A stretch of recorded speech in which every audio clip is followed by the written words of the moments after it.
Yung magandang umaga mga kamaster. Tayo manghuli ng isda pang ulam sa umaga natin.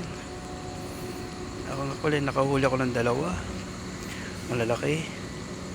Yan mga kamaster, nahuli ka yan kanina.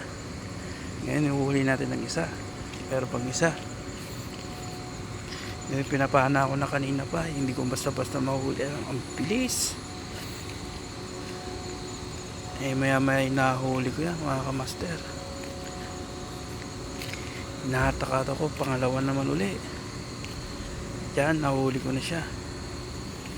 Grabe yung laki niya mga kamaster. Dandahan ko yan. Inayos ko lang, baka bumalik sa akin ang pana. Dandahan ko lang siya inuli. Sinasentro ko na maigi bago ko siya ipitawan. Yan master, nakita ko na siya dyan. Tinamaan ko yan sa ulo mga kamaster. Idandahan ko siya, inahatak, baka makawala na naman. Yan may yun na, naramdaman ko na tinamaan sa ulo. Yung pinatawa ko ng aking play shot, inahatak ko ng pataas. Yung mga kamaster, tingnan nyo maigi kung gaano kalaki ang istang tilapia na yan. Grabe laki niyan, kasi laki ng pako. Napakadaming isda dyan mga master, pero pili lang hinuhuli ko, malalaki lang talaga. Tingnan nyo mga master, ang laki oh. Tinamaan sa ulo. Yan, tatlo na na ulo, may pang ulam na ako pang tanghali.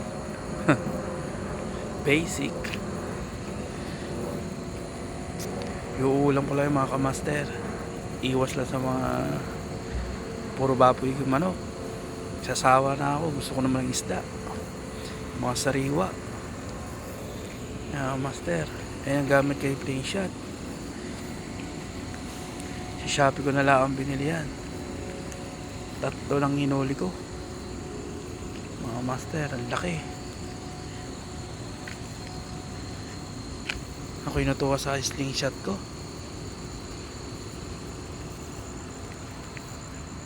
Napakadami nila dyan mga master. Sa ulo tinamaan. Bulam pa mamaya sa akin, paksiw. Papaksiw ko lang yung mga master. Isawa na ako sa prito mga master, kasi yan lang yan sa gilid. Matubig kasi yan mga master. Napakadaming isda dyan.